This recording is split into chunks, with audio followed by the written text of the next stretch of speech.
আসসালামু আলাইকুম। সারা দেশ জুড়ে একটা গুমট পরিবেশ, তারপরেও সেনাবাহিনীর যে নিরাপত্তা ব্যবস্থা সেটি যেমন একদিকে খুব জোরদার করা হয়েছে, সে বিষয়ে আমি পরে বলছি। তার আগে প্রধান উপদেষ্টা তার পদ থেকে পদত্যাগ করছেন কিনা সেটি নিয়েও বেশ ধূম্রজালের সৃষ্টি হয়েছে। হয়তো অনেকেই ধরে নিচ্ছি আমরা যে তিনি সহজে পদত্যাগ করবেন না, তারপরেও উপদেষ্টাদের মধ্য থেকে যে বক্তব্য আমরা পাচ্ছি তা নিয়ে বেশ রহস্যের সৃষ্টি হয়েছে। শনিবার একনেক বৈঠকের পরে উপদেষ্টাদের যে রুদ্ধদ্বার বৈঠক ছিল সেখানে 19 জন উপদেষ্টা উপস্থিত ছিলেন। বৈঠক শেষে পরিকল্পনা উপদেষ্টা ডক্টর ওয়াহিদুদ্দিন মাহমুদকে প্রশ্ন করা হয়েছিল সাংবাদিকদের পক্ষ থেকে যে বৈঠকে প্রধান উপদেষ্টা পদত্যাগ সম্পর্কে কোনো কথাবার্তা হয়েছে কিনা। তিনি যে কথাগুলো বললেন সেগুলো একটু ডিপ্লোম্যাটিক, যদিও বলেছেন যে না, তিনি যাচ্ছেন না, তিনি চলে যাবেন বলেননি, অর্থাৎ প্রধান উপদেষ্টা এমন কোনো কথা বলেনি যে তিনি চলে যাবেন। তিনি অবশ্যই থাকছেন। আমাদের উপর অর্পিত দায়িত্ব, বড় দায়িত্ব, এই দায়িত্ব ছেড়ে আমরা যেতে পারবো না। আমরা যে কাজ করছি এবং এসব কাজ করতে গিয়ে প্রতিবন্ধকতা সৃষ্টি হচ্ছে, আমরা সবাই প্রতিবন্ধকতা চিহ্নিত করছি। এই হচ্ছে ডক্টর ওয়াহিদুদ্দিন মাহমুদের কথা।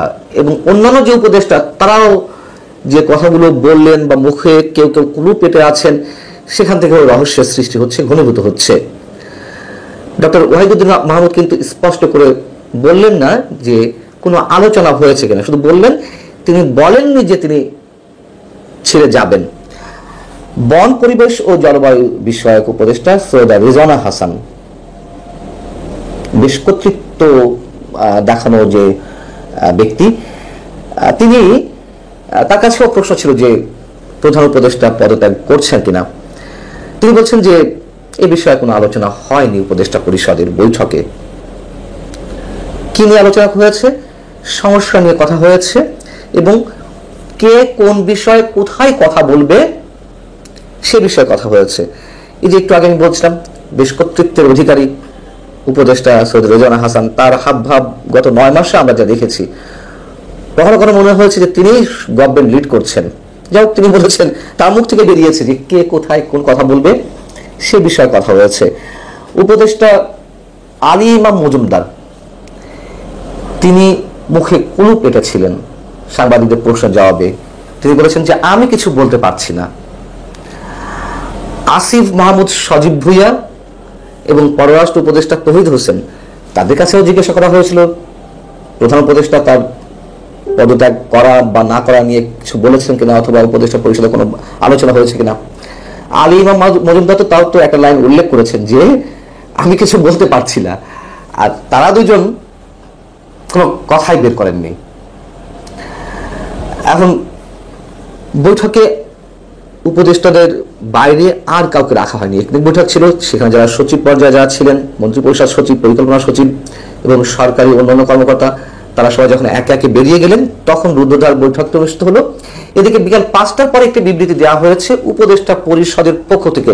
এই প্রথম এক্সাম্পল সৃষ্টি করা হলো সম্ভবত গত 9.5 মাসে উপদেষ্টা পরিষদের পক্ষ থেকে বিবৃতি। এর আগে আমরা কি দেখেছি, প্রেস উইং থেকে বিবৃতি প্রধান উপদেষ্টার।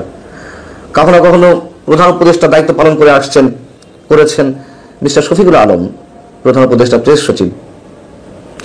তো যাই হোক, এটা আমাদের সৌভাগ্যের বিষয় যে উপদেষ্টা পরিষদের পক্ষ থেকে বিবৃতি এসেছে। সেই বিবৃতিতে কি বলা হচ্ছে, অন্তর্বর্তীকালীন সরকারের উপর অর্পিত যে 3 প্রধান দায়িত্ব, নির্বাচন, সংস্কার এবং বিচার, মানে আওয়ামী লীগের বিচার, সেই বিষয়ে বিস্তারিত আলোচনা হয়েছে। এসব দায়িত্ব পালনে বিভিন্ন সময় নানান ধরনের অযৌক্তিক দাবি দেওয়া, উদ্দেশ্য প্রণোদিত ও এখতিয়ার বহির্ভূত বক্তব্য এবং কর্মসূচি দিয়ে যেভাবে স্বাভাবিক কাজের পরিবেশ বাধাগ্রস্ত করা হয়েছে, জনমনের সংশয় সন্দেহ সৃষ্টি করা হয়েছে, তা নিয়ে বিস্তারিত আলোচনা হয়েছে। দেশকে স্থিতিশীল রাখতে এই যে 3 প্রধান বিষয়, নির্বাচন, সংস্কার এবং বিচার, এগুলো এগিয়ে নিতে এবং স্বৈরাচারের আগমন চিরদিনের জন্য দেশে ঠেকাতে সরকারের অবস্থান স্পষ্ট করা হয়েছে, এই ইত্যাদি ইত্যাদি বিবৃতিতে জানানো হয়েছে। তার মানে প্রধান উপদেষ্টার পদত্যাগের বিষয়টি, এটি সম্পর্কে ক্লিয়ার কোনো মেসেজ পাওয়া যাচ্ছে না। তবে রোববার সর্বদলীয় সভা আহ্বান করা হয়েছে, মানে সব রাজনৈতিক দলের নেতাদের সঙ্গে।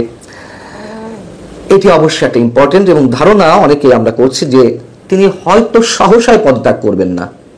ডক্টর মোহাম্মদ ইউনূস আবার অনেকের ধারণা যে তাকে যেতেই হবে, 10 দিন আগে হোক বা পরে হোক সেটা অন্য বিষয়।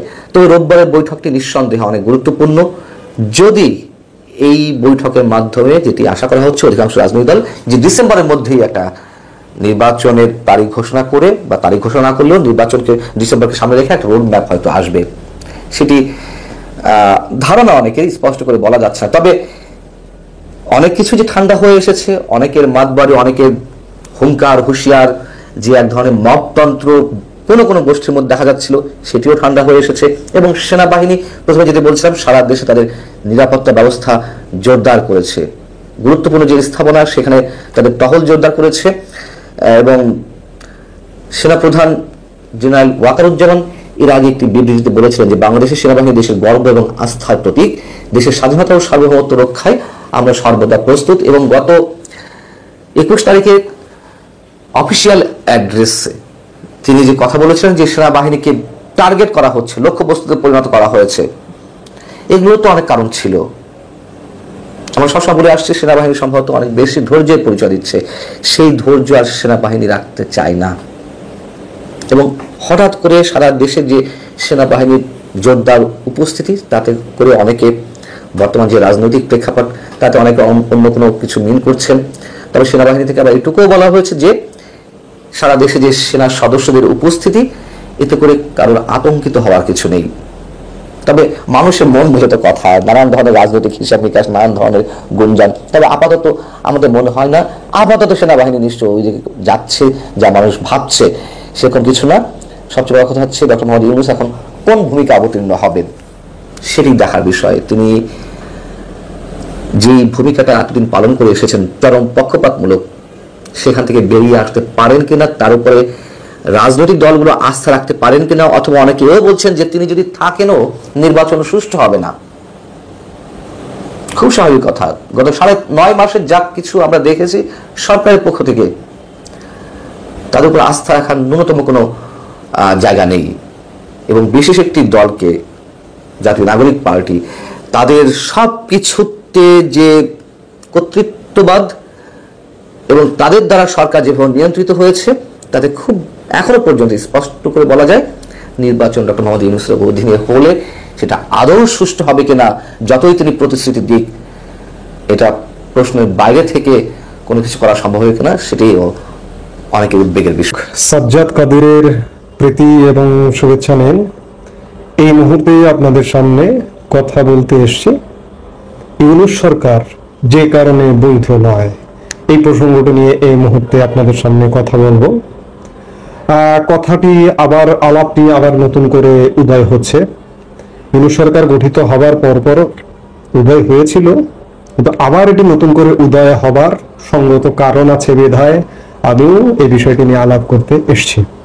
ইউনূস সরকার যে মুহূর্তে পদত্যাগের আলোচনা হচ্ছে, talk of the country, talk of the world, সেই মুহূর্তে আসলে আবারও আলাপটি করতে হচ্ছে যে ইউনূস সরকারকে আসলে বৈধ কিনা। এই প্রশ্নটা কিন্তু মোটা দাগে আছে।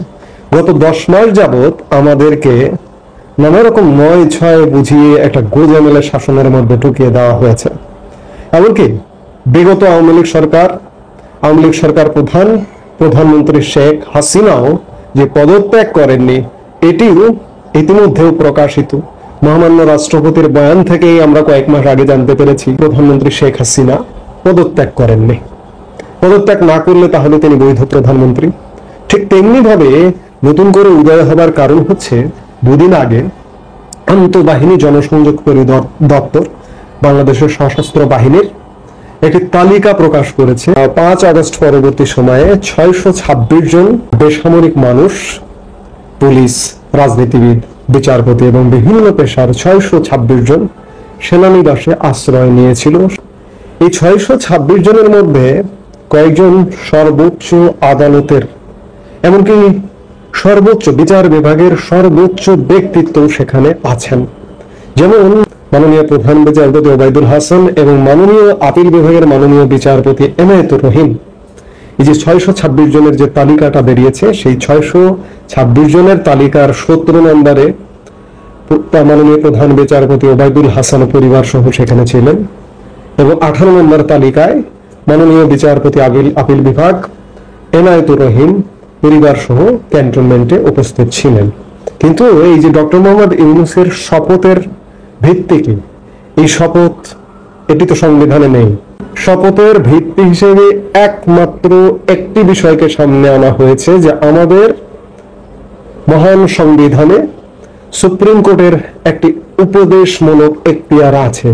সংবিধানের 106 অনুচ্ছেদ অনুযায়ী, আমি সেটি একটু যদি আপনাদের পড়ে শোনাই এবং একই সাথে স্ক্রিনে দেখাই, যে সেখানে বলা হয়েছে যদি কোনো সময়ে রাষ্ট্রপতির নিকট প্রতীয়মান হয় যে আইনের এইরূপ কোনো প্রশ্ন উত্থাপিত হইয়াছে বা উত্থাপনের সম্ভাবনা দেখা দিয়াছে যাহা এমন ধরনের ও এমন জনগুরুত্ব সম্পন্ন যে সেই সম্পর্কে সুপ্রিম কোর্টের মতামত গ্রহণ করা প্রয়োজন, তাহা হইলে তিনি এই প্রশ্নটি আপিল বিভাগের বিবেচনার জন্য প্রেরণ করিতে পারিবেন এবং উক্ত বিভাগ স্বীয় বিবেচনায় উপযুক্ত শুনানির পর প্রশ্নটি সম্পর্কে রাষ্ট্রপতিকে স্বীয় মতামত জ্ঞাপন করিতে পারিবেন। এটি হচ্ছে সংবিধানের 106 অনুচ্ছেদ। ডক্টর ইউনূসের শপথ প্রসঙ্গে বলা হয় যে যেহেতু এটির কোনো আইনি ভিত্তি নেই, সংবিধানে এমন একটি বিধি সরকারের কথা নেই, সেই হেতু এই যে 106 অনুচ্ছেদের ব্যবহার করে আপিল বিভাগের ফুল বেঞ্চের মতামত নেওয়া হয়েছে। এই মতামতের আলোকেই এই সরকারটি শপথ নিয়েছে। কিন্তু সামরিক বাহিনী আইএসপিআর দুদিন আগে যে তালিকা প্রকাশ করলো সেখানে দেখা গেল যে চিফ জাস্টিস স্বয়ং সেনানিবাসে আশ্রয় নিয়েছিলেন। আপিল বিভাগের অন্যতম বিচারপতি যিনি চেম্বার জজও ছিলেন এনায়েতুর রহিম, তিনি ক্যান্টনমেন্টে আশ্রয় নিয়েছিলেন। তাহলে এই যে সুপ্রিম কোর্টের উপদেশটি কিভাবে নেওয়া হলো, কিসের প্রেক্ষিতে নেওয়া হলো?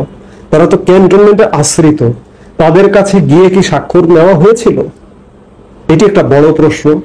এটি আজকে শুধু আমি বা আমরা কেউ প্রশ্ন তুলছি না, এটি নিয়ে হাইকোর্টে একটি রিটও হয়েছিল। সংবিধানের 106 অনুচ্ছেদ অনুযায়ী সুপ্রিম কোর্টের মতামত নিয়ে অন্তর্বর্তী সরকারের শপথ চ্যালেঞ্জ করে একটি রিট দায়ের করেছিলেন সুপ্রিম কোর্টের আইনজীবী মহসিন রশিদ। তিনি চ্যালেঞ্জ করেছিলেন যে এরকম কোনো মতামত নেওয়া হয়নি এবং না নেওয়ার প্রেক্ষিতে এই সরকারের শপথটি বৈধ নয়। কিন্তু সুপ্রিম কোর্ট এই রিটটিকে খারিজ করে দিয়েছিল। আসলে এটি কি তাহলে সঠিক ছিল? এই রিটটা যে গ্রাউন্ডে করা হয়েছিল সেটি কি সঠিক ছিল? আজকে কিন্তু নতুন করে এই প্রশ্নটি সামনে আসছে যে আসলে কি আপিল বিভাগের বা সুপ্রিম কোর্টের যে উপদেশমূলক এখতিয়ার, সেই এখতিয়ারের আলোকে 106 অনুচ্ছেদ অনুযায়ী সুপ্রিম কোর্টের মতামত নেওয়া হয়েছিল কিনা, কিংবা সেই মতামতটাকে জাল করা হয়েছে কিনা। মাননীয় প্রধান বিচারপতি ওবায়দুল হাসান এবং মাননীয় বিচারপতি এনায়েতুর রহিমের স্বাক্ষর জাল করে একটি ভুয়া মতামত পেশ করা হয়েছিল কিনা মহামান্য রাষ্ট্রপতির নিকট, এই প্রশ্নটি এখন মোটা দাগে দেখা দিয়েছে।